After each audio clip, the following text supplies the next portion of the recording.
সকলকে আজকে আমরা ক্লাস 10-এর কোষে দেখি 13 ভেদ চ্যাপ্টারের 16 এর এমসিকিউ 16 এর এমসিকিউগুলো করব, শূন্যস্থান পূরণগুলো করব। এক নম্বর কোশ্চেন কী বলছে X varies as 1 by Y এবং Y varies as 1 by Z হলে এক্স ভ্যারিজাস কী হবে। প্রথমে অঙ্কটা টুকে নিই। দেখো, এটা দেওয়া ছিল, আর এখান থেকে আমি কি বলতে পারি, দেখো এটাকে আমি এরকমই লিখতে পারি যে জেড ভ্যারিজাস 1 বাই ওয়াই। দেখো এখান থেকে কোনাগুনি গুণ করলাম, এখান থেকে জেডটা এখানে গেলো, ওয়াইটা এখানে চলে গেলো। তোমরা এই প্রত্যেকটা এমসিকিউ এরকমভাবে করবে, এইভাবে করলে শর্ট হবে। এরকম এমসিকিউ অনেক জায়গা পাবে। হ্যাঁ, তাহলে কী হলো দেখো, এবার দেখো কী মিল পাচ্ছে। দেখো এক্স ভ্যারিজাস 1 বাই ওয়াই আর জেড ভ্যারিজাস 1 বাই ওয়াই, তাহলে দুটো সেম হয়ে যাচ্ছে। অর্থাৎ এটা বলতে পারি না যে অতএব এক্স ভ্যারিজাস জেড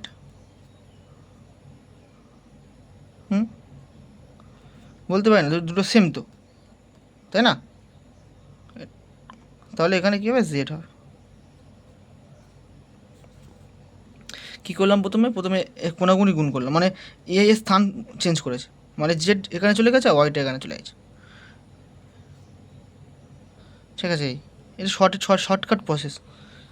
ঠিক আছে, দুইটা কী বলছে যে এক্স ভ্যারিজেস ওয়াই হলে এক্স ওয়ার এন ভ্যারিজেস কী হবে। দেখো যে এক্স ভ্যারিজেস ওয়াই আছে, মানে সমানুপাতিক রয়েছে। অর্থাৎ যদি এক্স যদি বাড়ে ওয়াই বাড়বে, আর এক্স যদি কমে তো ওয়াই কমবে, মানে সেম পরিমাণের কমবে। বুঝলে, এরকমই ব্যাপার সবার।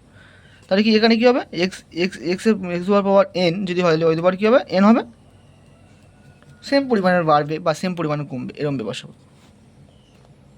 3 নম্বর অঙ্ক কী বলছে, এক্স ভ্যারিজেস ওয়াই এবং এক্স ভ্যারিজেস জেড হলে y plus z varies dash মানে কী হবে। এই অঙ্কটা ইম্পর্টেন্ট অঙ্ক, এখান থেকে এটা পরীক্ষায় দেয়। ঠিক আছে, এইটা জানার, এই অঙ্কটা করার আগে কিছু জিনিস জানার আছে, যে ধ্রুবক যোগ ধ্রুবক, কনস্ট্যান্ট যোগ কনস্ট্যান্ট অলওয়েজ কনস্ট্যান্ট হয়, কনস্ট্যান্ট গুণ কনস্ট্যান্ট অলওয়েজ কনস্ট্যান্ট হয়, কনস্ট্যান্ট ভাগ কনস্ট্যান্ট অলওয়েজ কনস্ট্যান্ট। অর্থাৎ ধ্রুবক যোগ ধ্রুবক, কনস্ট্যান্ট মানে ধ্রুবক, হ্যাঁ, আর কনস্ট্যান্ট বিয়োগ কনস্ট্যান্ট অলওয়েজ কনস্ট্যান্ট। অর্থাৎ যদি আমি সংখ্যা দিয়ে বুঝি, যে সংখ্যা তো এটা কনস্ট্যান্ট না, ধরো সংখ্যা দিয়ে বুঝি, ধরো 2 যোগ 2 করলে 4 হবে, সে একটা সংখ্যা পাবো, সে একটা কনস্ট্যান্ট। আবার ধরো 2 গুণ 2 করলে 4 পাবো, সেটা একটা কনস্ট্যান্ট। আবার ধরো 2 ভাগ 2 করলে 1 পাবো, সেটা একটা কনস্ট্যান্ট সংখ্যা তো, তাই না? আবার দেখো 2 - 2 বিয়োগ করলে 0 পাবো, সেটাও একটা সংখ্যা, কনস্ট্যান্ট। ব্যাপারটা বোঝা গেল? এই ব্যাপার সব। তাহলে এই অঙ্কটা করে যাক। এই অঙ্কটা টুকে নিলাম। দেখো এখান থেকে এটা বলা যায় তো না, বা এক্স ভ্যারিজেস কি অন ওয়াই, আর এখান থেকে কী বলা যায়, বা x equal to k to z, যেখানে k on O K two ধ্রুবক বা অশূন্য ধ্রুবক, ভেদ ধ্রুবক বলা যায়, বা লেখো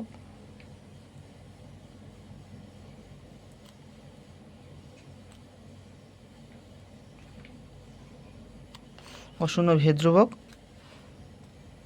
বলা যায়। আবার দেখো আমাদেরকে বার করতে বলেছে ওয়াই প্লাস জেড, তাই না? ওয়াই প্লাস জেড সমান সমান কী হবে সেটা বার করতে বলেছে, তাই না?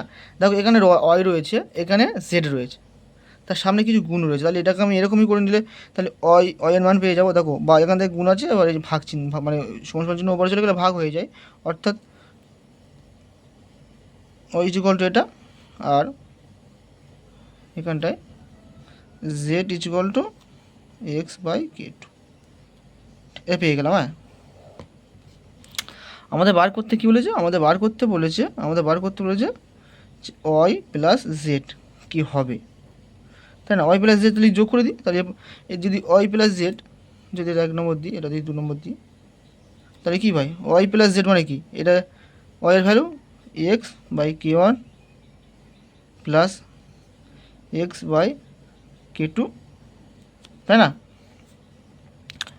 পরের লাইনে কী বলতে পারি, ওয়াই প্লাস জেড, দেখো এক্স আর এক্স, খালি এক্স কমন চলে আসে, তাহলে কী হচ্ছে on by k one plus on by K two, ঠিক আছে? এবার দেখো এই কনস্ট্যান্ট যোগ, তাহলে এটা অন্য একটা কনস্ট্যান্ট হতে পারে, মানে কনস্ট্যান্ট কী বললাম কি, কনস্ট্যান্ট প্লাস কনস্ট্যান্ট যোগ করলে সেটা কনস্ট্যান্টই হয়। তাহলে আমরা ধরে নিতে পারি Y plus Z equal to K into X, ঠিক আছে? ব্যাকে লিখে দেবে যেখানে যে one by K one plus on by K two equal to K, যেখানে কে ধ্রুবক।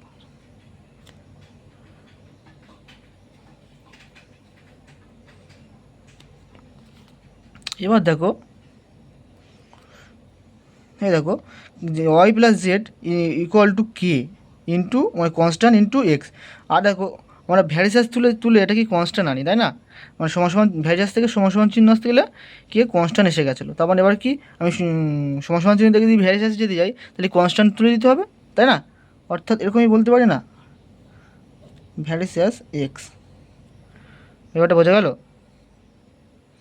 এই কনস্ট্যান্টে এই সমান চিহ্ন থেকে আমি ভ্যারিসেসে যখন যাবো একটা কনস্ট্যান্ট থাকলে তখন যেতে পারবো, এই কনস্ট্যান্ট রয়েছে সেখানে চলে গেলাম, অর্থাৎ y plus Z equal to x.